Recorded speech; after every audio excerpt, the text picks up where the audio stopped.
நாமத்தில் உங்கள் யாவருக்கும் என் அன்பின் வாழ்த்துக்களை வல்லமை நாளத்தின் சார்பாக அறிவிக்கிறேன். கர்த்தர் உங்கள் யாவரையும் தாராளமாய் ஆசீர்வதிப்பாராக. இந்த வருடத்தில் 2026 வருடத்தின் முதல் வார ஞாயிற்றுக்கிழமை கூடி வந்திருக்கிற எல்லா கர்த்தருடைய பிள்ளைகளையும் கர்த்தராகிய இயேசு கிறிஸ்துவின் நாமத்தினாலே நன்றி வாழ்த்துக்களை தெரிவித்துக் கொள்கிறேன். சிறப்பாக இந்த மாதத்தின் ஊழியத்திற்காக நாம் ஜெபிப்போம். இந்த மாதத்திலே நாம் பொங்கல் பண்டிகை முன்னிட்டு பரிசுத்த உபவாச கூடுகை நாங்கள் நியமித்திருக்கிறோம். 2026 வருடத்தில் பரிசுத்த உபவாச கூடுகை இதே வல்லமை நாளத்தில் 15, 16, 17, 18 ஆகிய 4 தினங்களில் சிறப்பு பரிசுத்த உபவாச கூடுகை நடைபெறும். வியாழன், வெள்ளி, சனி, ஞாயிறு ஆகிய 4 நாட்கள் இதே வல்லமை நாளயத்திலே காலை செக்ஷன், மதியான செக்ஷன் என்று 6 ஆராதனை கிடைக்க இருக்கின்றது. தேவ சமூகத்திலே நீங்கள் யாவரும் ஜெபித்துக் கொள்ளும்படி அன்போடு கேட்டுக்கொள்கிறேன். அதற்கு சிறப்பு செய்தியாளர்களாக பாஸ்டர் A.S. யோவான், கோவையை சேர்ந்த ஊழியக்காரர், மற்றும் ரெவரண்ட் சாமுவேல் பாஸ்டர் அவர்கள் உடுமலை பகுதியிலிருந்து வருகிறார்கள். 3வது பாஸ்டர் ஜெபராஜ் பாஸ்டர் அவர்கள் பாப்பட்டி பகுதியை சேர்ந்தவர்கள், கோயம்புத்தூர் பகுதியை சேர்ந்த ஊழியக்காரர்கள். 3 ஊழியக்காரர்கள் இந்த சிறப்பு பரிசுத்த உபவாச கூடுகையை தேவ செய்தியை கொடுக்கும்படியாக, தீர்க்க தரிசன வார்த்தைகளை நமக்கு பகிர்ந்து கொடுக்கும்படியாக, சத்தியத்தை சத்தியமாய் போதித்து கிறிஸ்துவுக்குள்ளே வழிநடத்தும்படியான நல்ல ஊழியக்காரர்களை ஆவியானவர் வெளிப்படுத்தி இருக்கிறார். உங்கள் யாவரும் அதற்காக ஜெபிக்கவும் ஒத்துழைக்கவும் உங்களால் என்பதை ஆண்டவர் கொடுத்து உதவி செய்யும்படியாக அன்போடு உங்களை கேட்டுக்கொள்கிறேன். இந்த ஊழியத்திற்காக நீங்கள் ஜெபிங்கள். கரங்களை வைத்து அல்லேலூயா சொல்லலாமா? அல்லேலூயா. நீங்கள் போகும்போது இந்த நோட்டீஸ் நீங்கள் வாங்கி செல்லுங்கள். உங்கள் அருகாமையில் இருக்கிற திருக்களில், கிராமங்களில் இதை கொடுத்து புதிய ஆத்துமாக்களை அழைத்து வரும்படியாக அந்த நாளிலே நீங்கள் பிரயாசத்தை எடுத்துக்கொள்ளும்படி அன்போடு உங்களை கேட்டுக்கொள்கிறேன். கர்த்தர் உங்களை ஆசீர்வதிப்பார். இன்றைக்கு சிறப்பு செய்தியாளராக இன்றைக்கு முதல் வாரம் என்பதால் அவரே முன்கூட்டி ஆண்டுடைய சமூகத்திலே தீர்மானித்து வந்திருக்கிறார்கள். கரங்களை தட்டி உற்சாகமாய் அவரை வரவேற்று இந்த முதல் துவக்க ஊழியத்தை நிறைவேற்றுவார்கள். கர்த்தருடைய நாமத்துக்கு மகிமை உண்டாவதாக. உங்கள் அனைவருக்கும் ஆண்டவராக இயேசு கிறிஸ்துவின் நாமத்தினாலே புத்தாண்டு வாழ்த்துக்களை, இந்த மாதத்தினுடைய முதலாம் வாரத்தினுடைய ஸ்தோத்திர வாழ்த்துக்களை நன்றியோடு நான் தெரிவித்துக் கொள்கிறேன். இந்த ஆண்டிலும் உங்களோடு ஊழியத்திலும் உங்களுடைய ஊழிய வளர்ச்சியிலும் ஆண்டவர் எனக்கு ஒரு பங்களிப்பை கொடுத்ததற்காக நான் ஸ்தோத்திரிக்கிறேன். ஒரு சிறு கவியை பாடி நான் ஆண்டவருடைய சமூகத்திலே ஆண்டவனுக்கு அதனுடைய வார்த்தை சொல்லும்படியாக ஏறுகிறேன். எல்லாருக்கும் தெரிந்த பாடல் 2 ஸ்டான்ஸா மட்டும் நான் பாட விரும்புகிறேன். கட்டி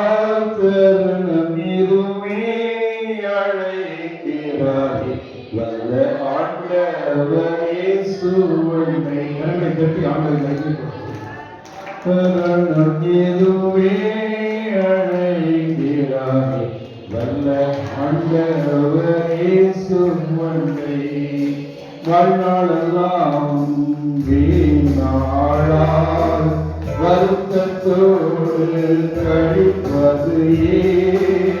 வாழ்நாளெல்லாம் வீணாளால் வருத்தத்தோடு கழிப்பது ஏன்? வந்தவர் பாதம் சரணடைந்தார் வாழ்க்கைக்கு உண்மை சேர்த்து கொள்வார்.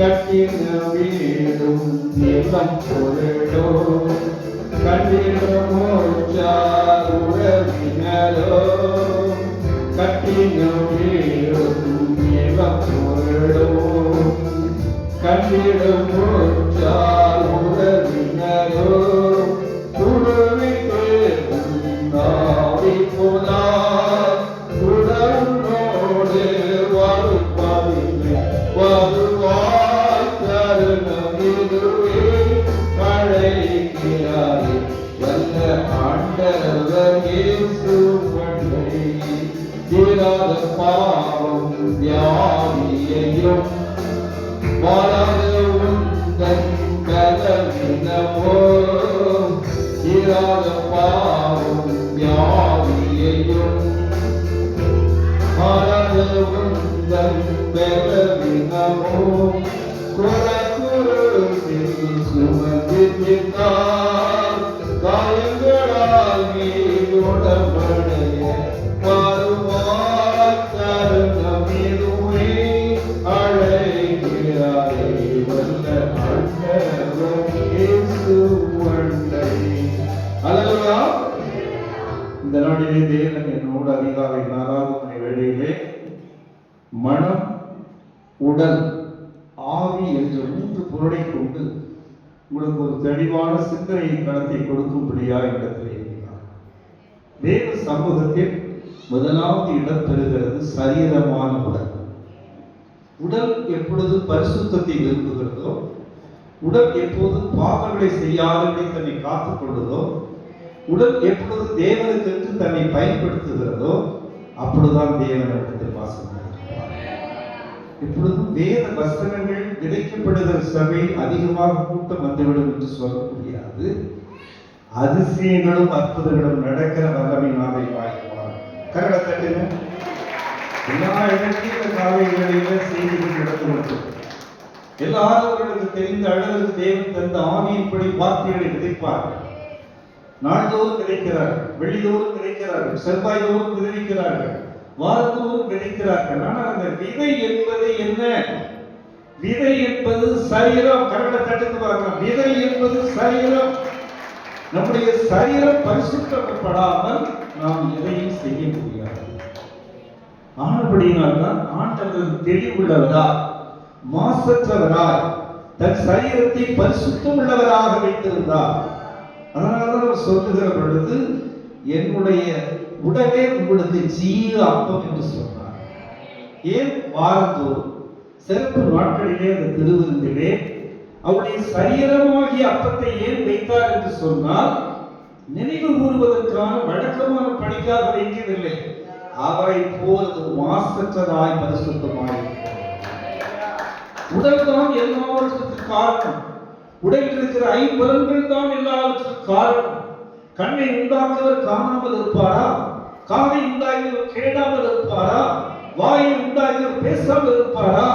கண் தான் சகல பாவங்களுக்கு காரணமாக இருக்கிறது.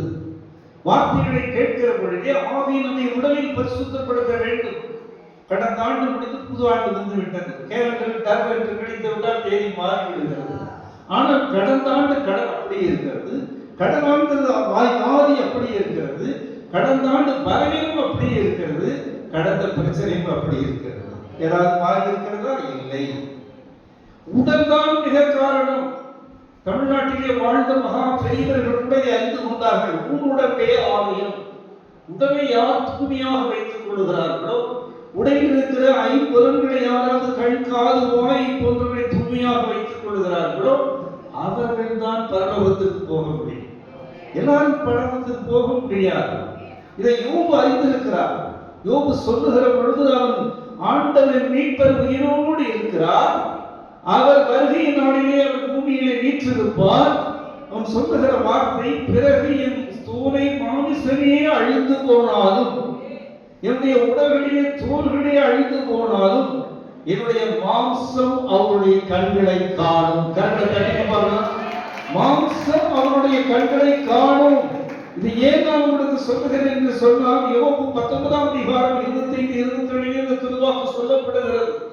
அதாவது தோல் அழிந்து போகிறதாமா, மாம்சம் என்னுடைய கண்கள் அவருடைய கண்களை காணும், அந்நிய கண்கள் அல்ல, என்னுடைய கண்களே காணும்.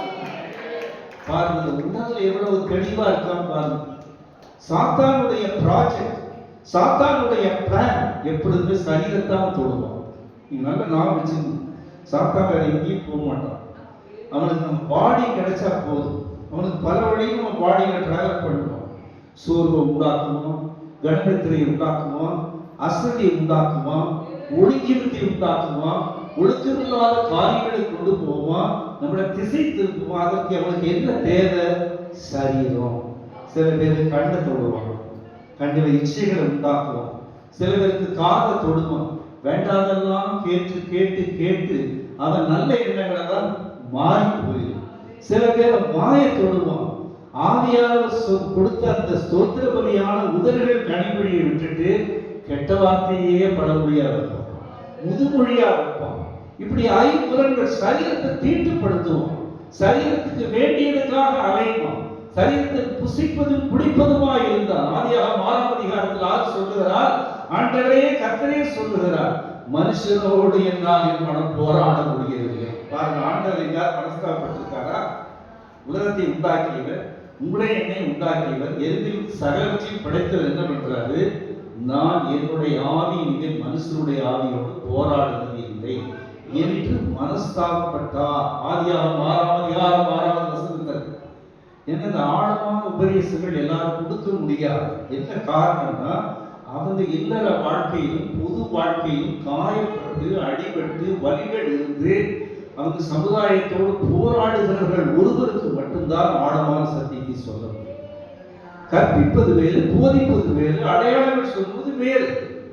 என்னை போன்ற 70 வயதில் ஏராளமான பிரச்சனைகள், ஏராளமான காரியங்களை நாம் தொட்டு அடிபட்டு காயப்பட்டு வேதனைகள் மத்தியிலே வாழ்கிற ஒரு காரணத்தினால்தான், எல்லாவற்றையும் உணர்ந்த காரணத்தினால்தான் இதை சொல்ல முடிகிறது. ஏதோ உங்களை எடுத்து ஒரு வசனங்களை அடித்து சொல்லுகிறது அல்ல. போதிப்பதற்காக நான் வரவில்லை, உங்களை கற்பிப்பதற்காக வந்திருக்கிறேன். கருணை தட்டி பூமிகள் எப்பொழுதும் இருக்கிறார்கள், உபாத்தியர்கள் எல்லாரும் இருக்கிறார்கள். அவர்கள் எதையும் கொண்டு வந்து சாதித்து விட முடியாது. நான் இங்கே வருகிறேன் என்று சொன்னால் ஆண்டவரிடத்தில் கேட்பேன், ஆண்டவரே இந்த வல்லமையினுடைய ஆலயத்தில் வல்லமை வெளிப்பட வேண்டும். கருணை தட்டி வல்லமையின் ஆலயத்திலே வல்லமை வெளிப்பட வேண்டும். அந்த வல்லமை வருகிற பொழுதுதான் ஆண்டவரை விரும்புவார். அப்போஸ்தலர் நடவடிக்கைகள் 4ஆம் அதிகாரம் 30-31 யோவானும் பேதுரும் வருகிறார்கள். வருகிற பொழுது ஜனங்கள் எப்படி செய்கிறார்கள்? அப்பா ஏசப்பா, உம்முடைய நாமத்தினாலே யோவானும் பேதுரும் இடத்தில் வந்திருக்கிறார்கள். வானத்திலிருந்து உம்முடைய அபிஷேகத்தின் வல்லமை அவர்கள் மீது ஊற்றி ஆண்டவரே நோயாளிகளை பிணியாளிகளை குணமாக்கிற வல்லமையின் அற்புதங்கள் அடையாளத்தை கொடும்படியாக அனுகூலம் செய்ய வேண்டினார்கள். வேண்டிக் கொண்ட நேரத்திலேயே எதிராளிகளுடைய கண்கள் மூடப்பட்டது, எதிராளிகளுடைய வாய்கள் மூடப்பட்டது. அவர்கள் அற்புதங்களையும் அடையாளங்களையும் செய்தார்கள். யோவானும் பேதுரும் எந்த வேதபாடசாலையும் படிக்கவில்லை, எந்த வேதத்தை அவர்கள் ஊன்றவில்லை. அவர்களுடைய பரிசுத்த ஆவியின் வல்லமை நிரப்பப்பட்டபடியினாலே அந்த ஆலயம் வல்லமையின் ஆலயமாய் மாறியது. அல்லேலூயா! எத்தனை பேர் இந்த ஆண்டு நம்முடைய வல்லமையாக மாற வேண்டும் என்று ஆலயத்துக்கு வல்லமையாளர் பேர் வச்சிருக்கிறோம். வல்லமை வெளிப்படணுமா வேண்டாமா? அதை நம்ம நினைச்சு ஜெபம் பண்ணணுமா வேண்டாமா? ஊழியத்தில் நம்ம ஆலயத்தில் என்ன பேர் வச்சிருக்கோம்? வல்லமை ஆலயம். பேர் வைக்கிறது மாடல் அடிக்கவே முடியாது. பேருன்னா அப்புறம் கூலிகளியாக இருப்பான், பேர் ஆபரகாம் இருப்பான், அவன் வேற ஆளாத்தான் இருப்பான், இப்ராஹிமியா தான் மாறுவான், எப்பொழுதும் மட்டன் சிக்கன் தான் விரும்புவான், தேவைக்கு தேற்ற உணவுதான் சாப்பிடுவோம். பெயர் வைப்பதிலே ஒரு அர்த்தம் இருக்க வேண்டும். வல்லமையின் ஆலயம் என்றால் இந்த 18 திருச்சபைகள் இந்த பட்டணத்தில் இருக்கிறது. அதில் முதலான ஆலயமாய் மாற வேண்டும். அற்புதம் நடக்குது, அடையாளம் நடக்குது, போய் வருவோம். அற்புதம் நடக்குது, அடையாளம் நடக்குது. போனா அந்த இடத்துல இருந்த காரிக்கை கோரிக்கையை வைத்து அதை நிறைவேறிச்சு அப்படி நீங்க வத்தப்பட சொன்னாலே ஜனங்கள் தான் அதுதான் இயேசுவின் சுவிசேஷம். தேவன் அப்போஸ்தலர் நடவடிக்கைகள் 10:32 தேவன் அவரை பரிசுத்த ஆவியினாலும் வல்லமையினாலும் நிரப்பப்பட்டபடியினால் அவர் மரித்தோரை எழுப்பும்படியாய், வியாதியங்களை குணப்படுத்தும்படியாய், பேய் பிசாசுகளை துரத்தும்படியாய் இந்த உலகில் வலம் வந்தார். இடத்துக்கு வந்தாலே பேய்கள் நடனம் பண்ணணும். பேய் இருக்கிற பேய்களெல்லாம் மூடணும். இருந்துட்டு இருக்கிற பேய்களெல்லாம் வெளியே வருவதற்கு நீ விடுதே அப்படின்னு சொல்லும். அப்ப நம்ம தரிசனத்தோடு இந்த உபவாச நாளை அனுசரிக்கணும். தமிழர்களுடைய பொங்கல் நாள் 3 நாளில் வைக்கிறது உபவாச கூடுகையில் நம்முடைய ஒரே இலக்கு வல்லமையின் ஆலயம் ரீடெடிகேஷன் ஆக வேண்டும். இந்த வல்லமை என்ற பெயரை நாம் நிறுவனம் செய்ய வேண்டும். யாராவது வந்து வல்லமையை கொண்டு நாம் வல்லமையை கொண்டு வர முடியாது. அந்த வல்லமை உங்களிடத்தில் தான் தேவன் கொடுப்பார். உங்களிடத்தில் தான் அந்த வல்லமையை கொடுப்பார். உங்கள் கண் எப்பொழுது வைரத்தை தொடர விரும்புகிறதோ, உங்கள் வார்த்தை எப்பொழுது தேவனை விசுவாச வார்த்தையாய் உறுதி செய்ய விரும்புகிறதோ, உங்கள் சரீரம் பயத்தோடு நடுக்கத்தோடு ஆண்டவரை எப்பொழுது துதிக்க விரும்புகிறதோ அப்பொழுது இந்த வல்லமை வரும். நாம இந்த இடத்துக்கு வரும்போது வல்லமை தான் வரும். விதைக்கிறதா என்னுடைய வேலை, அறுக்கிறதா என்னுடைய வேலை. என்னுடைய விதை மனமான நல்ல இடத்தில் விதைக்க வேண்டும் அல்லவா? நல்ல நிலமான மனமாக நீங்கள் இருந்தால்தான் என்னுடைய விதை நல்ல விதை என்று நீங்கள் சொல்ல முடியும். ஆண்டவர் சொல்லுகிறார், ஜென்ம சரீரம் அழிந்து போய்விடும், ஆவிக்குரிய சரீரமோ எழுந்து நிற்கும். ஜென்ம சரீரம் அழிந்து போகவிடும். நேற்று தினத்திலே சேலத்தில் ஒரு அடக்க ஆராதனை எல்லா முன்னிலையில் நான் தான் நடத்தினேன். திரளான ஊழியர்கள் வந்தார்கள். தொடக்கத்திலிருந்து அடக்கம் முழுவதும் நானே செய்தேன். என்னுடைய வார்த்தைகளை கேட்டவர்கள் சிரித்து போனார்கள். ஜென்ம சரீரம் விதைக்கப்பட்டு ஆவிக்குரிய சரீரம் போக வேண்டும் என்று சொன்னால், எழுப்பப்பட வேண்டும் என்று சொன்னால், நீங்கள் தான் கோதுமை மணியாக மாற வேண்டும். இந்த காலை வேளையிலே உடல் பரிசுத்தத்தை ஆண்டவர் விரும்புகிறார். உடல் கொண்டுதான், உடல் பலவீனமா இருந்தாலும் அதை பரிசுத்தமாய் வைக்க முடியும். தளர்ந்த எலும்புகளை உயிர்ப்பிக்க முடியும். எலும்பு பள்ளத்தாக்கு போக சொல்லுகிறார். எசேக்கியேலை பார்த்து போக சொல்லுகிறார். எலும்பு பள்ளத்தாக்கு போகிற பொழுது எலும்புகள் பேசுமா என்று கேட்கிறார். அந்த பள்ளத்தாக்கில் அவர் சொல்லுகிற பொழுது, ஆம் ஆண்டவரே, நீ நினைத்தால் நடக்கும் என்று தீர்க்கதரிசி சொல்லுகிறார். உடனே எலும்புகள் உயிர் திறந்த எலும்புகள் யாவும் உயிரடையும் என்று சொல்லுகிறார். நரம்புகள் வருகிறது, தசைகள் வருகிறது, எல்லா இடத்திலும் இருந்து மரித்து போன சடலங்கள் ஏராளமான பேர் எலும்பு பள்ளத்தாக்கில் எழுந்து ஆண்டவரை துதித்தார்கள். இந்த காலை வேளையிலே இந்த வருடத்திலே முதல் வார செய்தி, உங்களுடைய உடல் பரிசுத்தமாக்கப்பட வேண்டும். கண்டிப்பாக பரிசுத்தமாக வேண்டும். உடலில் ஒப்புக் கொடுக்க வேண்டும். அப்பா, யோபு ஒப்புக் கொடுத்தான். சாத்தான் சரீரத்தை தொட்டான். அவன் பார்த்த, ஆண்டவரே, நீங்க பக்கத்தில் இருக்கிறதுனால ராஜா மாதிரி வளம் வந்துட்டு இருக்கிறார். நீங்க கொஞ்சம் தப்புக்க வந்தீங்க, அவங்களை நிந்திப்பான் என்று சொல்லி பரீட்சை வைத்தான். அவன் எழுதுகிற கால் பரீட்சை, அரை பரீட்சை, முழு பரீட்சை, சரீர பரீட்சை, உடம்பு முழுவதும் பிக்குகிற ஒரு தொற்று நோய், தோல் நோய். அந்த நோயால் அவனால் ஒன்றுமே செய்ய முடியவில்லை. கொன்று ஓட்டாலும் கர்த்தர் மீது வைக்கிற நம்பிக்கையான் சொல்லுகிற வார்த்தை எனக்கு இன்னும் சிறுகிறது. தோலே அழிந்து போனாலும் என்னுடைய மாம்ச கண்கள் அவரை காணும். அந்நிய கண்கள் அல்ல, அந்நிய கண்கள் அல்ல, என்னுடைய கண்கள் காணும். ஆகாரம் இப்படித்தான் ஆகிய 16 மணியார் சொல்லுவார், என் தேவன் காண்கிற தேவன். தேவ மனிதர்கள் எல்லாம் எப்படி ஆண்டவரை சரீரமே ஒடுங்கி போனாலும் அவர்கள் வார்த்தை எப்படிதான் இருந்திருக்கிறது. அந்த உடலை கேட்கிறார். அந்த உடல் தான் முக்கியம். ஒரு விபச்சாரி, ஒரு மோசமானவள் ஆண்டவரிடத்திலே ஓடி வருகிறார். அவருடைய தலைமையினால் ஆண்டவரை துடைக்கிறார். அவள் கொண்டு வந்த நலவையத்தை பூசுகிறாள். பூசி ஆண்டவரை மையப்படுத்துகிறார். அவள் பாவி, விழிநிலையில் உள்ள கெட்ட பெண். ஆனால் தன் தலைமையிலாக ஆண்டவருடைய பாதங்களை கரியதை கொண்டு துடைக்கிறார். நறுமணம் உள்ள தையத்தை பூசுகிறாள். மற்றவர்கள் முன்னிலையில் இவள் எவ்வளவு விசேஷமானவள், வேத வரலாற்றில் இடம் பெறுகிறவள் என்று ஆண்டவர் அறிவித்தார். சரீரம் நல்லதுக்கு பயன்பட வேண்டும்.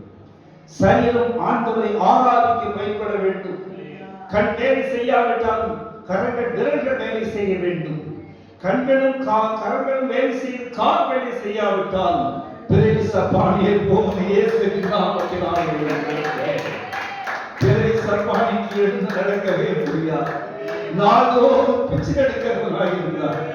ஆண்டவரை பற்றுகிற விசுவாசத்தின் நாமத்தினாலே அவன் கால்கள் கரண்டு நடந்தது என்று அப்போஸ்தலர் நடவடிக்கைகள் 3ஆம் அதிகாரம் 14 பார்க்கிறோம்.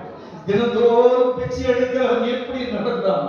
நடக்க முடியாத இருதயத்தில் வாய் பேசியது.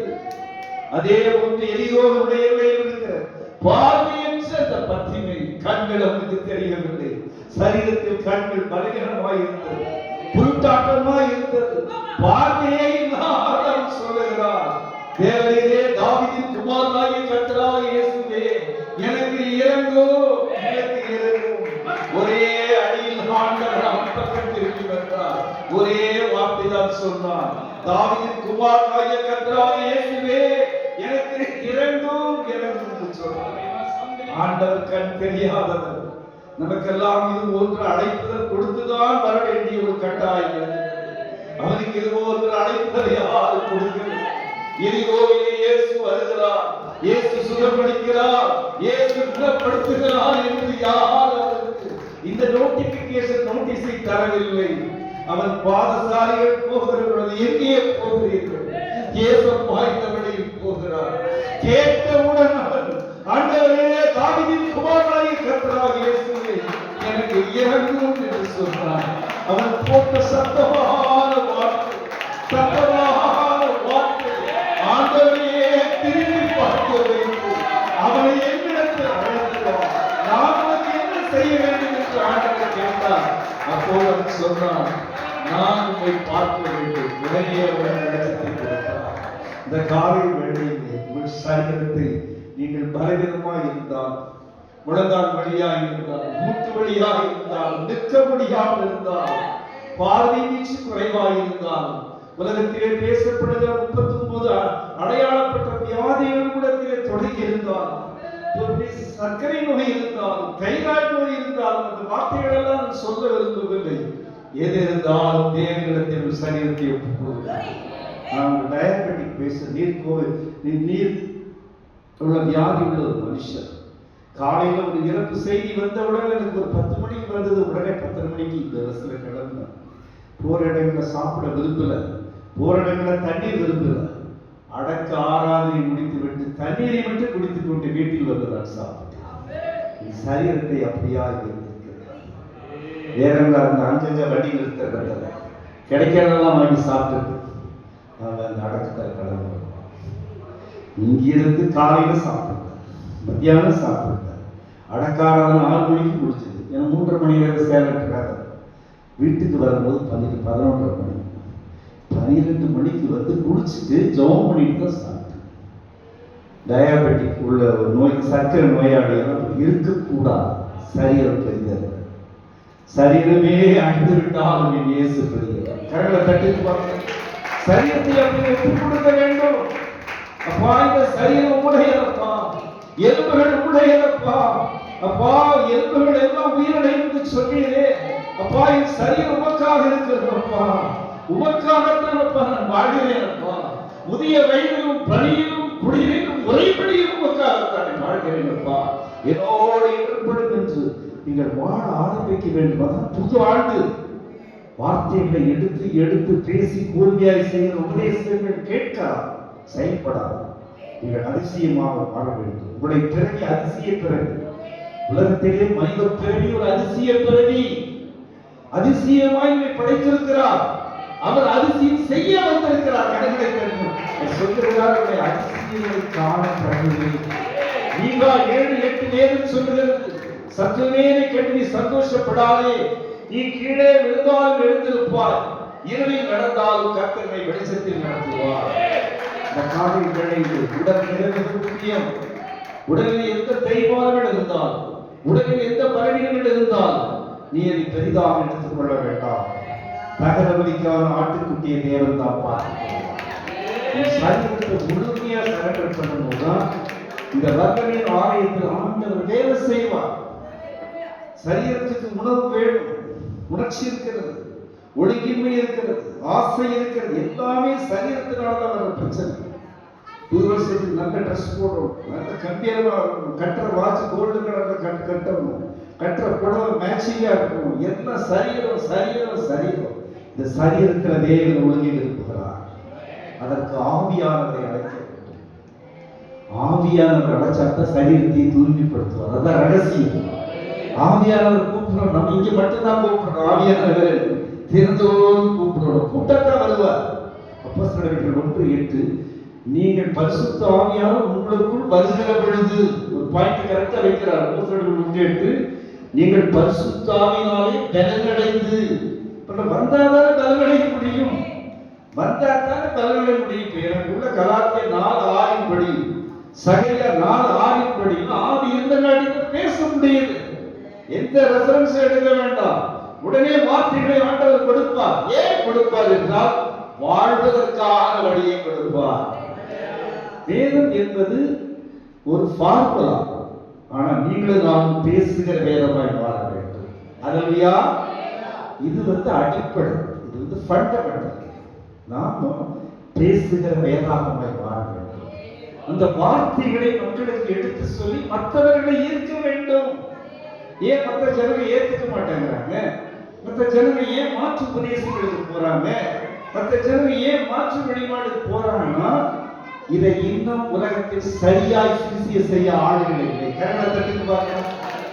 சரியா போன வேணா, சரியா போதிச்சா, சாட்சியா வாழ்ந்தா, சாட்சியா கொடுத்தா, இந்த ஆலயம் மட்டுமல்ல, இந்த இந்தியாவே இயேசுக்குள் ஆர்எஸ்எஸ் போன்ற இயக்கங்கள்லாம் மதவாதிகள்லாம் ஒன்று கூடி எப்படியாவது வருங்காலத்துல இந்தியா என்ற பெயரை, பாரதம் என்ற பெயரை அடைத்து விட்டு இந்து தேசம் என்று மாற வேண்டும் என்று துடித்துக் கொண்டிருக்கிறார். இனிமேல் இந்துக்கள் தான் இருக்கணும், எல்லா இடங்களிலும் இந்துக்கள் தான் இருக்கணும், சாமி தான் இருக்க வேண்டும், இந்துடைய கொள்கையை யாரும் விட்டுறக்கூடாது. பாரம்பரியத்தில் தெளிவா இருந்து ஆழமும் உள்ள நுழைஞ்சிருக்கிறார். நம்ம தேவனுடைய பிள்ளைகளுக்கு கிறிஸ்துவ பின்னாடிக்கு தவறிட்டு சொன்னால் நாம் ஒன்றுமே செய்ய முடியாது. ஏன் இடையே இந்த வார்த்தையை சொல்றோம்னா, அவங்க நமக்கு விரோதிகள் அல்ல, நம்ம வாய்ப்பை சாத்தான் அவங்கள்ட்ட கொடுத்து பயன்படுத்துறோம். அவ்வளவுதான், வேற ஒன்றும் இல்லை. அவனுக்கு ரட்சிக்கப்பட வேண்டும். உங்கள்கிட்ட இருக்கிற மகிழ்ச்சி, உங்கள்கிட்ட இருக்கிற அன்பு, உங்கள்கிட்ட இருக்கிற மனதுக்கம், உங்கள்கிட்ட இருக்கிற இலக்கம், உங்க மூலியமா நடக்கிற அற்புதங்கள் அடையாளம் பார்த்து அந்த சமூகத்திலிருந்து அற்புதம் நடக்கிறது, அடையாளம் நடக்கிறது, அந்த ஆலயம் இங்கே இருக்கிறது, மகனே ஆலயம் கேட்டவர்கள் இங்கே வர வேண்டும். எங்க வரணும்? இங்கே வரணும். எத்தனை பேர் விசுவாசிக்கிறீங்க?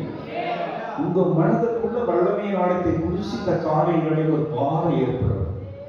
அப்பா நீங்க வாங்கப்பா, அற்புதம் நடக்கணும்ப்பா, எனக்கு நடக்கணும்னு கேளுங்க. ஒவ்வொருத்தரும் சொல்லுங்க, நெஞ்சு மேல கை வச்சு, நெஞ்சு மேல கை எடுக்க, வலது கை எடுங்க, எடுத்து நெஞ்சு மேல கை வைங்க. அப்பா என்னுடைய வாழ்க்கையில இந்த ஆண்டு அதிசயங்கள் நடக்க வேண்டும், அற்புதங்கள் நடக்க வேண்டும். நீ டெக்ளேர் பண்ணாதான் நடக்கும். நீ கேட்கவே மாட்டேங்கிறியே. சின்ன சின்ன அரிசி பருப்பு கேட்டு 5 கிலோ அரிசி, 10 கிலோ அரிசி, 4 லிட்டர் எண்ணெய், 2 கிலோ சக்கரை, நேசம் கடை மாதிரி கேட்டுட்டு இருக்க கூடாது. அதிசயம் நடக்கணும். அதிசயம் நடந்தாலும் எல்லாம் வந்துடும். நம்ம அதிசய பிறவி அவருடைய பேரை எப்படி கொடுத்திருக்கிறார்? ஆலோசனை அதிசயமானவர், நித்திய பிதா, சமாதான பிரபு, கடைசியில் ஒரு வார்த்தை இருக்கிறார், வல்லமை உள்ள கடவுள். அஞ்சையும் அவருக்கு மட்டும் வச்சுக்கல, நமக்கு கொடுப்பதற்காக வந்திருக்கிறார். கரெக்டா கட்டுங்க. நிறைய பேர் உபதேச சொல்ல தெரியல. ஏசாயா 9:6 அவனுடைய ஆவிக்குள்ள இருக்குதாமா. ஏசாயா 11:1-2 ஞானத்தின் ஆவியும், அறிவின் ஆவியும், பலத்தின் ஆவியும், உணர்வின் ஆவியும், தேடுகிற பயப்படுகிற ஆவியும் கிறிஸ்து என்ற தோளில் இருந்தது. கலாத்தியர் 4:6 சொல்லுகிறது, நானோ இனி வாழ்வது நான் அல்ல, நான் சிலுவையில் அறையப்பட்டிருக்கிறேன், என்னுடைய ஆவி அல்ல, தேவனுடைய ஆவி என்னை வாழ்த்துகிறது என்று கலாத்தியர் 2:2 சொல்லுகிறது. உங்களுக்குள்ளே எனக்குள்ள இருக்கிற ஆவி என்ன ஆவி? இயேசுவின் ஆவி. நன்றாவி வேற ஏதாவது ஆவி போட்டு குழப்பிட வேண்டாம், உபதேசங்களை மாற்றி சொல்லிட வேண்டாம். உங்களுக்கும் எனக்கும் கொடுத்த ஆவி இயேசுவின் ஆவி. எப்ப திருமுழுக்கு நீங்க எடுக்கிறீங்க ஞானஸ்தானம், ரட்சிப்புங்கிறது உங்கள் வாய்மொழியா சொல்றாங்க. 10:9 தேவன் அவரை மரித்தோரிலிருந்து எழுப்பினார் என்று உங்கள் வாயினால் அறிக்கை செய்வீர்கள். அப்பவே ரட்சிப்பு வந்துருது. அந்த ரட்சிப்பை வச்சுட்டு இருக்க முடியாது. உடனடியாக ஞானஸ்தான தொட்டியில் எட்டி குதிக்கணும். அல்லேலூயா. ஞானஸ்தானம் எடுக்கிற பொழுதுதான் அந்த இயேசுவினுடைய ஆவி செயல்படும். எத்தனை பேருக்கு இங்கே ஞானஸ்தானம் எடுக்காதவர்களாக இருந்தா இந்த பொங்கல் நேரங்களிலும் இந்த மாதத்திலேயும் வாய்ப்பு இருக்கும் பொழுது பாஸ்டர் கலந்து ஞானஸ்தானம் எடுத்துக்கொள்ள வேண்டும்.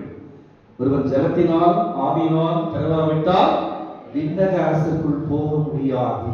ஞானஸ்தானம் எடுக்காத கொஞ்சம் கரெக்டாக வேறு திருமுழுக்கு எடுக்காத, ஏன்னா கண்டிப்பா எடுத்துக்கொள்ள. நம்ம வீட்டுல பிள்ளைகள் இருந்தாலும் அது தகுதிகளும் அழைச்சிட்டு வந்து கொடுத்துடணும். இது கடைசி காலம், ஆண்டவருடைய வருகை காலம். ஞானஸ்தானத்தை பெண்டிங் வைக்கவே கூடாது. அதுக்காக விசேஷ ஜெபம் பண்ணணும். எந்த சபையில் அதிக திருமுழுக்கு நடக்கிறதோ அந்த தேவனுடைய வல்லமை வெளிப்படும். ஞானஸ்தான தொட்டி எப்பொழுது காயக்கூடாது, கொடுத்துட்டே இருக்கும். இப்ப ஜனங்கள் வந்துட்டே இருப்பாங்க. இதெல்லாம் கவனமா இருக்கணும். பஸ் கண்டக்டர் கூட பார்க்குறேன், ஏன் சாமி கொஞ்சம் வண்டி எடுக்கணும், நீங்க சொல்றதுக்கா வண்டி எடுக்க முடியாதுன்னு 7 சிக்னல் அடிச்சுட்டு வரணும்னு கலெக்ஷன் பேட்டா வரணும் சொல்லி பொறுமையா 11 மணிக்கு திருப்பி ஏற்றிட்டு வர்றான். ஒரு ஆள் விடாம ஏற்றிட்டு வர்றான். அவனுக்கு தேவை ஜனங்களும் வேணும், கலெக்ஷன் வேணும். சபையில திருமுழுக்கு வேணுமா வேண்டாமா? ஏதோ நம்ம குடி முடிச்சுட்டு காலாவை முடிக்கிறது அல்ல, ஒரு பாரம். அப்பா இந்த சபையில் இந்த ஆண்டு அதிகமாக நாங்கள் திருமணத்துக்கு கொடுக்க வேண்டும். கரகத்தடிக்கு ஆண்டவர் உற்சாகப்படுத்தி அதை கொண்டு வரணும். ஒவ்வொருத்தரும் ஒரு ஆளை கொண்டு வரணும். திருடி கொண்டு வர வேண்டாம். உனக்குள்ளே ஆண்டவர் கிரியை செய்கிற பொழுது ஆண்டவர் ஆள தருவார். நீ கொடுக்கிற காணிக்கை 50 ரூபாய் 70 ரூபாய் 100 ரூபாய்க்கு ஒரு காணிக்கை அல்ல. நீ ஒரு திருமணத்துக்கு 2 பேர் கொண்டு வந்தீங்கன்னா பரலோகமே உடைய வாழ்க்கை. நீ கொண்டு வந்து காணிக்கை பெட்டியில போடும்போது 50 ரூபாயை விட நீ 2 ஆத்மாவோட வரும்போது ஆண்டவர் பார்ப்பார். இவன் எனக்கு பிரியமானவன். நமக்கு பிரியமான காரியங்களை தான் இது வரைக்கும் கிறிஸ்துமஸ் புத்தாண்டில் நாம் செஞ்சுட்டு இருக்கிறோம். ஆண்டவருக்கு பிரியமான செய்யற ஜனங்களை பார்க்கிறது அரிதா இருக்கிறது. ஆண்டவருக்கு என்ன பிடிக்கும் சொல்லுங்க? மனதிற்கு பிடிக்கும், மற்றவர்கள் தேவ சமூகத்துக்கு கொண்டு வர்றது பிடிக்கும், ரொம்ப நேரம் ஆலயம் முடிஞ்சாலும் ஜோமுடி போறது பிடிக்கும், ஆலயத்துக்கு அடிக்கடி வந்து முறையீடுகள் வைக்கிறது பிடிக்கும், தான தர்மங்கள் செய்வது பிடிக்கும், நமக்கு ஆண்டவர் கொடுக்கிற பங்களிப்புகளாக கொடுக்கிற காணிக்கை பிடிக்கும், மற்றவர்களுக்காக விரோதிகளுக்காக மனதுருகி ஜெபிக்கிறது. இந்த பிரியமான காரியங்களை செய்யணும். நான் என் மனைவிக்கு பிரியமா காட்டி, என் பிள்ளைகளுக்கு பிரியமா காட்டி, பழக உறவுகளுக்கு பிரியமா காட்டும், ஆண்டவருக்கு பிரியமா. ஹல்லேலூயா ஹல்லேலூயா. நான் செய்கிற ஜெபத்தை ஆண்டவர் உடனே கேட்கிறார். நான் ஜெபம் பண்ண ஏன் உடனே நடக்குதுன்னா அதற்கு பிரியமானதை நான் செய்கிறேன். தாவீது கரவலாடுகள் பின்னாலே போனான். சங்கீதம் 78:70. ஆட்டு தொழுவத்திலிருந்து அவனை தெரிந்து கரவலாடுகள் பின்னாலே ஆடு மேய்க்க போனவன். ஒன்றுமே தெரியாத அவனை தேவன் தன் இருதயத்திற்கு பிரியமானவர் என்று அழைத்து இஸ்ரவேல் ஜனங்களுக்கு மெய்ப்பனாய் மாற்றினார். இன்னைக்கு சிந்திக்கணும். நம் மனைவிக்கு பிரியமா இருக்கும், புருஷனுக்கு பிரியமா இருக்கும், உறவுகளுக்கு பிரியமா இருக்கும், வேலை செய்யற இடத்துல பிரியமா இருக்கும், நம்ம ஃப்ரெண்ட்ஸ் இருக்காங்க, ரிலேட்டிவ்ஸ் இருக்காங்க, சமூகத்தில். அதெல்லாம் வேண்டாம். முதல் பாட்டே அந்த பாடு கட்டின வீடு நிலப்பொருளும் எந்த பிரயோஜனம் வராது. ஆண்டவருக்கு பிரியமா இருக்கு. இந்த ஆலயத்துக்கு வந்தாலே செய்தினா என்ன நிறைய பேர் தெரிய மாட்டேங்குது. உங்களை சிந்திப்பதற்கு தூண்டுகிறதான ஒரு தலைமையான செய்தி. நம்ம சிந்திக்கணும். செல்ஃப் அனலைஸ் ஆண்டவர் தன்னைத்தான் சோதித்து இந்த பாடத்திலே என் அர்த்தத்தையும் திராட்சரசத்தையும் எடுத்துக்கொள்ளணும். அப்ப சோதனை நம்மளுக்கு மெசேஜ் கொடுக்கறதுன்னா நான் அங்கீகாரப்படுறது எனக்கு வேணாம். எல்லா ஆயிரக்கணக்கான இடத்துல ஏறிட்டு அது வேணாம். நீங்க உங்க மனசுல இன்னைக்கு சுய பரிசோதனை. இந்த வருஷத்துல நம்ம பாடியா ஆண்டவர்கிட்ட கொடுத்துட்டோம். பாடியாவிட்ட கொடுத்தாதான் அவர் ஆப்ரேட் ஆவார். ஏன்னா நம்ம உடல் ஒண்ணும் இல்லைன்னா வேலை செய்ய முடியும். உடல் தான் கை கட்டணும், உடல் வேணும். பாடணும்னா நான் உதவி ஒத்துழைக்கணும். எல்லாம் குறைவாக செயல்படுது. சத்தம் கிடையாது. போட்ட சத்தம் எல்லைக்கு அந்த ரேஷன் ஷாப் வரைக்கும் போகணும்.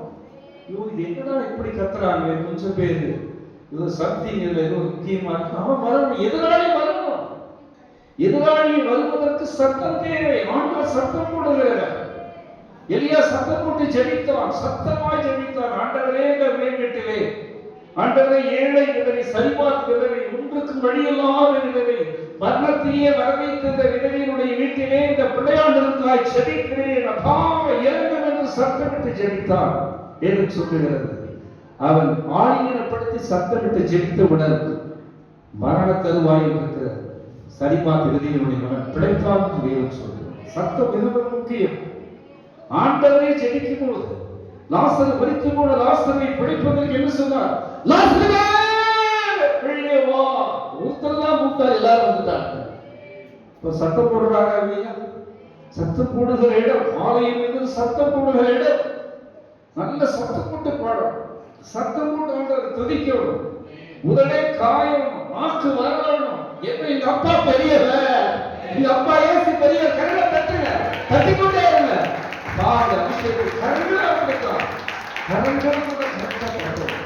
கரங்கள் எடுத்து கையில நம்ம அந்திமதியாய் அந்த கரங்களை உயர்த்தி நம்ம அசைக்கணும். நின்று கொண்டு ஜெபிக்க வேண்டும், முட்டி கொண்டு ஜெபிக்க வேண்டும், ஆடி பாடி ஜெபிக்க வேண்டும். வல்லமைக்கு வர்ஷிக்க வேண்டும். அந்த வல்லமைகளுடைய ஆளுகை செய்ய வேண்டும். நம்முடைய முகராணி மாற வேண்டும். நமக்குள்ள ஒரு அபிஷேகம் தொடுதல் இருக்க வேண்டும். ஒரு வெப்பமை சூழ வேண்டும். அப்போதான் அந்த இடத்துல ஆண்டவர் நம்முடைய அப்போஸ்தலர் 4 அதிகாரம் 30-31 அப்படிதான் ஜெபம் பண்ணாங்க. கண்மணியா இருப்பது கண்ணை திறந்த கண்ணை மூடு. கண்ணை திறந்த வசனத்தை படிங்க. அப்போஸ்தலர் நடவடிக்கைகள் 4ஆம் அதிகாரம் 30-31 படிங்க. மைக்கு வாங்கி படிங்க, சத்தம் எல்லாரும் கேட்கட்டும். காது நல்லா கேட்கணும், காது வேலை செய்யணும், எந்த வார்த்தையும் விடக்கூடாது. அப்போஸ்தலர் நடவடிக்கைகள் 4ஆம் அதிகாரம் 30. உம்முடைய பரிசுத்த பிள்ளையாகிய இயேசுவின் நாமத்தினாலே அடையாளங்களும் அற்புதங்களும் நடக்கும்படி செய்து பிணியாளிகளை குணமாக்கும்படி உம்முடைய கரத்தை நீட்டி உம்முடைய ஊழியக்காரர் உம்முடைய வசனத்தை முழு தைரியத்தோடு சொல்லும்படி அவர்களுக்கு அனுக்கிரகம் செய்திருக்கும் என்றார்கள். இருக்கட்டும் பாருங்க, ஊழியக்காரர், நான் ஊழியக்காரர், சின்ன ஊழியக்காரர், பிரபலமான ஊழியக்காரர். நான் இந்த இடத்துல வந்து ஒரு பெரிய காரியத்தை செய்யணும், அற்புதம் பண்ணணும், அடையாளம் பண்ணணும், நீங்க ஜெபம் பண்ணாதான் நான் பண்ண முடியும். நான் எதையா தூக்கிட்டு வர முடியாது. பார்பர் சரக்குடி தூக்கிட்டு வருவான், டாக்டர் சட்டாப்பு கொட்டிட்டு வருவான், வக்கீல் சட்ட புஸ்தகத்தை தூக்கிட்டு வருவான். ஊழியக்காரர் ரசித்து வந்து என்ன பண்ண முடியும்? வார்த்தைகளை பேசலாம், 7, 8, 30, 10 பக்கம் சொல்லிட்டு பண்ணலாம். அது வேலை செய்யாது, அது வேலை செய்யாது. ராம் டாக்டரின் வார்த்தைகள் பேசுகிற சபை வளராது. அதிசயங்களும் அற்புதங்களும் நடக்கிற சபைதான் உலகத்திற்கு சாட்சியாக மாறும். வசனம் யார் வேணாலும் படிச்சா பேசுறோம். சின்ன குழந்தை திருக்குறள் 1330 படிச்சு அப்படியே சொல்லுங்க, நமக்கே ஆச்சரியமா இருக்கு. நாம படிச்சா 10 திருக்குறளை சொல்ல முடியாது. சின்ன குழந்தைங்க சில பேர் வேதத்தை படிச்சு அப்படியே ஒப்பிக்கிறாங்க. இதெல்லாம் ஆண்ட்ராய்டுல பார்க்கிறோம், பத்திரிகையில பார்க்கிறோம். நீ அற்புதம் அடையாளம், என்னுடைய வாழ்க்கையில் ஒரு புஸ்தகமே போடலாம். நிறைய அடையாளங்கள் நடந்திருக்கு, நிறைய அற்புதங்கள் நடந்திருக்கு. மழையை வரவச்சிருக்கேன், மழையை நிறுத்தி இருக்கிறேன், மருத்துவரை எழுப்பி இருக்கிறேன். இரவு பகலை பார்க்க மாட்டோம், வனவனங்கள் இடத்துல போயிருக்கிற உரைபணியில வேலையை செய்ய முடியாது. உரைபணியில ஆள் அவுட். அதுல போய் அமெரிக்காவில் இறங்கி உரை பண்ணிட்டு சொட்டர் இல்லாத, பனியன் இல்லாத, சார்பு இல்லாத, எல்லாம் அடையாளம். ஆண்டவர் பட்சா பாரபட்சா எல்லாருக்கும் ஒரே மாதிரி தான் கொடுப்பார். எனக்கு கொஞ்சம் அதிகம் ஊழியக்கார் அப்படியே இல்லை. விசுவாசிக்கிறவர் செய்ய அடையாளங்கள் ஆவன. நீங்கள் வியாதியஸ்தர்கள் மீது எண்ணெய் பூசி ஜெபம் பண்ணுங்கள், சுகமாவார்கள். சட்டமாய் எடுங்க, அது கடித்தாலும் என்ன செய்யாது, ஒன்றும் பண்ணாது. ஃபுட் பாய்சன் வராது. அவரை யாருக்கு அவர் கொடுத்திருக்கிறார்? விசுவாசிகள் கொடுத்தார். கரங்களை தட்டுங்க. விசுவாசிக்கிற செய்ய அடையாளங்களாக கொடுத்திருக்கிறார். பாஸ்டர்களுக்கு, ரெவரண்டுகளுக்கு, அப்போஸ்தலர்களுக்கு சொல்லல, விசுவாசிக்கிறவர் செய்கிறான அடையாளங்கள். இப்ப வேதம் தெளிவா இருக்குது. நம்ம இந்த வேதத்தை அப்படியே அச்சு பார்த்து மாறி நம்ம வாழ்வும் வாக்கும் ஒன்றாக்கப்பட வேண்டும். அதான் முக்கியம். வேத தியானம் கூட அப்படித்தான். ஆண்டவரே, நான் இந்த பயன்படுகிற பாத்திரம் வெளிச்சமா இருக்கிறதுக்கு நீங்க என்னை பயன்படுத்துன்னு கேட்கணும். அறிவு பெருக்கு ஆதி வந்து வேதத்தையே படிச்சுட்டு இருந்து வைங்க. வீட்டுக்குள்ளேயே வேதம் படிச்சுட்டு வேதத்தையே சொல்லிட்டு இருந்த சாட்சியா இருக்க முடியுமா? நீங்க என்னை கூட்டிட்டு போய் எங்க வேணாலும் கூட்டிட்டு போகணும். நம்மளோட வர அரசு துறைக்கு வர, பல துறைக்கு வர தேவன் எனக்கு வல்லமையை காட்டுவார். நீங்க ஆச்சரியப்படுவீங்க. அதாவது செயல்பாடுதான் முக்கியம். கிரியை வேணும். கிரியைதான் ஒன்றும் பண்ண முடியாது. கையிலேயே பைபிள் வச்சுட்டு லோன் கொடுத்துருவானா? ஒரு பேங்க்குக்கு லோனுக்கு போறீங்க, கையிலேயே வச்சுட்டு லோன் கொடுக்கலாம் கொடுப்பாரு. இந்த பாஸ்டர் போய் நிற்பாரு, நல்லா படிச்சிருப்பாரு, ஜெபம் பண்ணி லோன் கொடுப்பானா? ஆண்டவருக்கு அப்பா நீங்க கடன் வாங்க வேண்டாம்னு சொல்லி இருக்கிறீங்கப்பா, நான் கடன் வாங்குறதுக்காக போறேன், அது உங்களுக்கு நீதியா இருந்தா அந்த இடத்துக்கு கொண்டு போங்க. நான் வரமாட்டாங்க.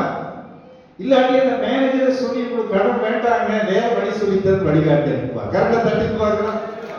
கையே வர வழிகிட்ட குடிக்கிற நான் பார்த்துருக்கேன். பேங்க் பைபோடு சார் நான் பாஸ்டர் ஐயா அப்படி.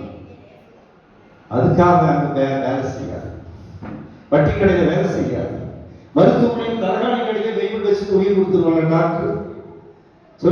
போலீஸ் ஸ்டேஷன் பைபிளோட இன்ஸ்பெக்டருக்கு உதவியா இருப்பாங்க, யாரும் இருக்க மாட்டாங்க. உன்னுடைய செயல் சுத்தமா இருந்தா, உன்னுடைய கண்ணீர் சுத்தமா இருந்தா, உன் வார்த்தை சுத்தமா இருந்தா கல்லும் கரையும். அல்லையா, கல்லு கரையும் ஐயா. நீ உண்மை உள்ளவன் என்றால் கர்த்தரே இறங்குவார். உண்மை உள்ள மனுஷன் பரிபூர்ண ஆசீர்வாதங்களை கொடுப்பார். இந்த புத்தாண்டு முதல் பாரம் மனம், உடல், ஆவி மூணு சரியா செயல்படும். கெட்ட ஆவி வந்துடக்கூடாது. சவுக்கு பொல்லாத ஆவி ஆண்டவரே வரவேற்கிறார். நல்ல கவனிங்க. 1 சாமுவேல் 19 பொல்லாத ஆவியை வரவேற்கிறார். அப்ப அவனுக்கு ஆவி வந்த உடனே சாம்பியர் சொல்றான், பொல்லாதாவி வந்தாச்சு, இதுக்கு என்ன மாற்று வழி அப்படின்னு சொல்றான். நல்ல சொரப்பட்டாங்க வாசிக்கிற தாவியை கூப்பிடுங்க. அவன் வந்து பாடல் இசைத்தா சவுலை பிடித்திருக்கிற பொல்லாதாவி வெளிவரும். நிறைய பேர் மியூசிக் ஓடி வர்றாங்க, பெரிய ஆலயங்களையும் ஓடி வர்றாங்க. அதுக்கு கூட சுத்திகரித்து ஜெபம் பண்ணணும், அது தொட்டு ஜெபம் பண்ணணும். அதுக்கு ஒரு ஆராதனை இருக்குது, மற்ற ஆளுக்கு ஒரு ஆராதனை. நல்ல கவனிங்க, நான் சொல்ற வெளிப்பாட சொல்றது. வயலுக்கு ஒரு ஆராதனை. ஆண்டவரே, வயல் வாசிக்கிற சகோதரனை தொடுகிறப்பா, பாடல் கேட்டு இசை முக்கியம் அல்ல, அந்த மகன் மீதுடைய வல்லமையை இறக்கும். கை தாளங்களை தொடு, மேல தாளங்களை தொடு. ஏன் இதெல்லாம் சொல்லி? இசைக்கருவி அவருடைய கருவி.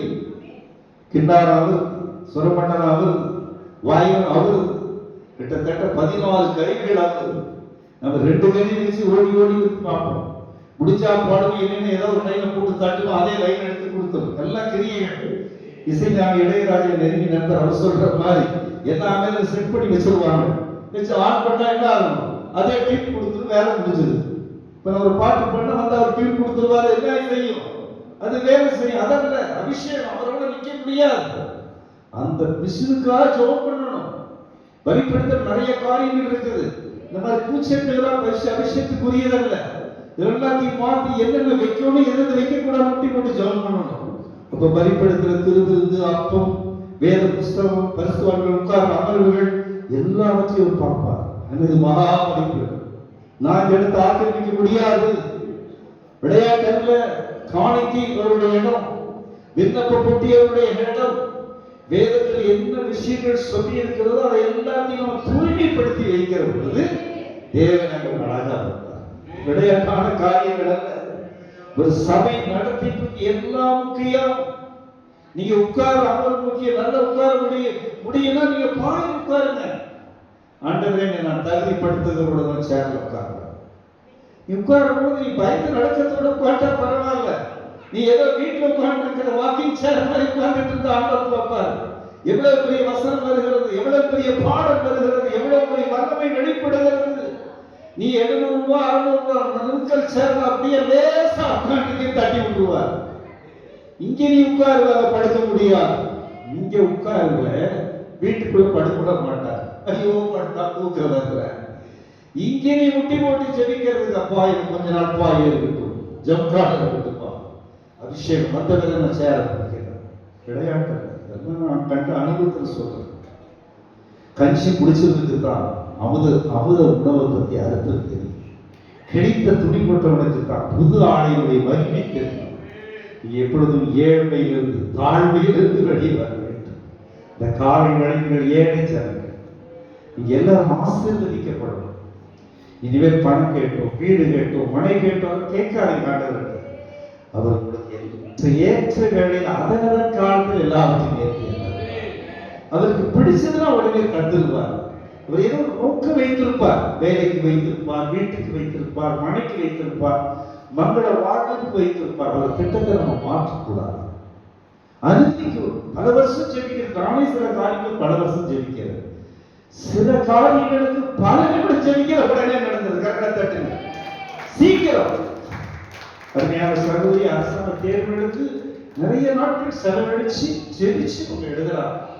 அந்த தேர்வின் மூலமா அவங்களுக்கு ஒரு வேலை கிடைக்கிறது ரொம்ப சிரமம். மனசு வெட்டக்கூடாது.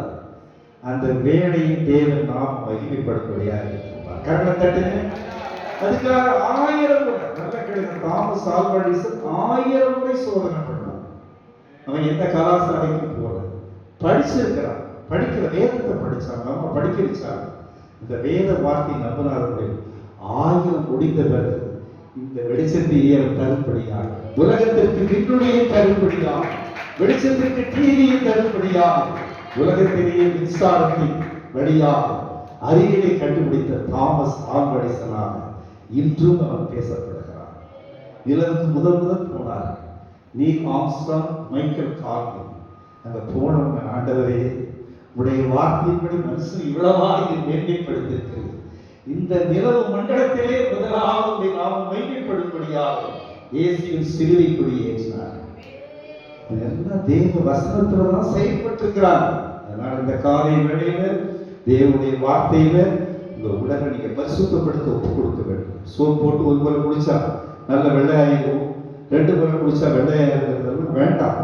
அதெல்லாம் நமக்கு வேணும். பல் துளக்கிறது, குளிக்கிறது எல்லாம் உங்களுக்கு ஆடைகள், இந்த ட்ரெஸ் நான் போட மாட்டேன், அடுத்த ட்ரெஸ் அதெல்லாம் வேணும். வேண்டாம் வேணுங்கிறது அல்ல. ஆண்டவரே என்னை பரிசுத்தப்படுத்தும், என்னை பரிசுத்தப்படுத்தும், என் கண்ணை பரிசுத்தப்படுத்தும், என் செவியை பரிசுத்தப்படுத்தும், என் உதடுகளை பரிசுத்தப்படுத்தும், என் கரங்களை பரிசுத்தப்படுத்தும், என் கால்களை பரிசுத்தப்படுத்தும் நீங்க சொல்லி உங்க அவைகளுடைய பரிசுத்தத்திற்காக ஜெபிக்க வேண்டும். யோசேப்பு அந்த பரிசுத்தத்தில் விருந்தபடினால்தான் பார்வோனுடைய அதிபதிக்கு அவன் தலைவனாக மாறினான். 2வது அதிபதியாக வந்தான். அவனுடைய மனைவி கூட அவனை எப்படியாவது அசிங்கப்படுத்த வேண்டும் என்று அவனை மயக்கிற திட்டத்தில் கூட ஆடையை தூக்கி வீசுகிற பொழுது கூட அவன் அதற்கு சிக்கவில்லை. தன் சரீரத்தை பரிசுத்தப்படுத்தினான். சிறைக்கு தள்ளப்பட்டான். சிறை அதிகாரி தொடர்பு சாவியை அவன் கையில் கொடுத்துட்டான். சாவின்னு வச்சுக்கப்பா, இந்த ஜெயிலம் பூரா நீ கண்ட்ரோல் பண்ண. எனவே இந்த காலை வேளையில் உடல் மிக முக்கியமானது. உடல்ல பலவீனம் வரலாம், நடுக்கம் வரலாம், வியாதி வரலாம், உடத்துல சோர்வு வரலாம். அதுக்கெல்லாம் நீங்க இடம் கொடுக்க வேண்டாம். நீங்க ஜெபிக்க ஆரம்பிச்சா அது ரெடி ஆயிடும். நிச்சயம் ஜெபம் பண்ண கடைசியா முடிக்கிற இடைவிடாமல் ஆராதிக்கிற தேவனை தப்புவிக்க வல்லவராய் இருக்கிற என்ற வார்த்தை புதிப்பாங்க. ஒரே ஒரு சின்ன விஷயத்தை மட்டும் சொல்லி நிறைவு செய்து, அது லூக்கா 15ஆம் அதிகாரம் 15ஆம் அதிகாரத்துல 12லிருந்து 26 வரைக்கும் ஒரு சம்பவத்தை நான் சீக்கிரமா சொல்லி நான் விடைபெற வேண்டும் என்று விரும்புகிறேன். லூக்கா சுவிசேஷம் 15ஆம் அதிகாரத்துல ஒரு எஜமானுக்கு 2 குமாரர்கள் இருந்தார்கள். இளையவன், மூத்தவன். இளையவன் என்ன பண்றான், அப்பா எனக்கு சொத்துல ஒரு பங்கு கொடுத்துருங்க, நான் போய் தனியா ஜீவனம் பண்ணிக்கிறேன், தனியா போய் நான் புடசிக்கிறேன்னு சொல்றான். உடனே அவங்க அப்பா அவன் கொடுத்தாரு. அவன் நேரா போய் இந்த பணங்கள் எல்லாம் வச்சு பல முயற்சிகள் மேற்கொள்றான். உலக திட்டங்கள் அவனுக்கு ஒத்துழைக்கல, ஆண்டவருடைய சித்தம் இல்லை. கடைசியில பன்றி தவிர வைக்கிற இடத்துக்கு போறான். போய் அந்த நிலையில அந்த இடத்துக்கு போகும்போது அவனுக்கு ரொம்ப பசி தாழ முடியல. பசி தாழ முடியும்னா ஆவியானவர்கள்ட்ட செயல்பாடு இல்லை. உடனே பன்றி தவிடாது கிடைக்குமா ட்ரை பண்றான், அந்த தவிடு கிடைக்கவில்லை.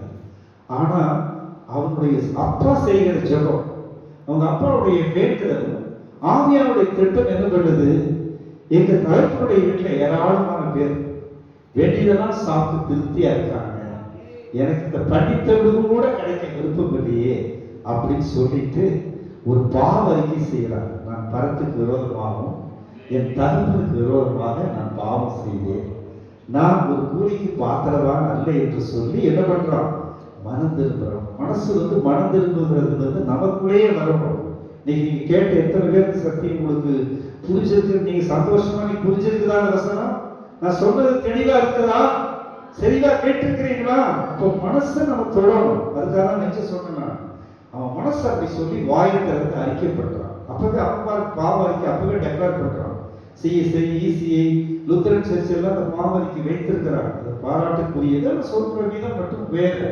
அது இன்னும் ஆவியில் சொன்ன ரொம்ப நல்லா இருக்கும். விசுவாச அறிக்கை வைத்திருக்கிறாங்க, பாராட்டுக்குரியது. ஆதிகால சபையில் அதை சொல்லும்படியா சொன்னா அது நல்ல வேலை செய்யும். பாருங்க, அப்படியே சொல்றேன், பரத்துக்கு விரோதமாகவும் தகவலுக்கு விரோதமாகவும் நான் பாவம் செய்திருக்கிறேன், நான் பாத்திரவான் அல்ல, நான் ஒண்ணுமே இல்லை, கூலிக்கு கூட பாத்திரவான் சொல்லிட்டு நேரா போறான். நல்ல கேள்வி. உடனே அவங்க அப்பா இடத்துக்கு போகும்போது அவங்க அப்பா என்ன பண்றாரு, அவர் மனது இருக்கிறார். உங்க மனசு எப்பொழுதும் மனது இருக்கணும், எனக்கும் பாராட்டணும், மனத்தாள். உடனே இப்படி சுத்தெல்லாம் முடிக்கிட்டு போயிட்டானே, 10 ஷேர் பண்ணி போனான்னு கோவிக்காம நேரம் ஓடி கட்டி பிடிச்சி அவன் முத்தமிட்டார். அப்பவும் டெக்ளேர் பண்றான், நீங்க அடிக்கடி உங்க அடிக்கிற ஜெபங்கள்ல பாவரிக்கை செய்து அதுக்கு பலன் அதிகம். மற்றவர்களை மன்னித்து ஜெபம் பண்ணா அதுக்கு பலன் அதிகம். மற்றவர்களுக்காக மன்னிக்கும். அப்பா மனைவிக்காக மன்னிக்கிறப்பா, பதில்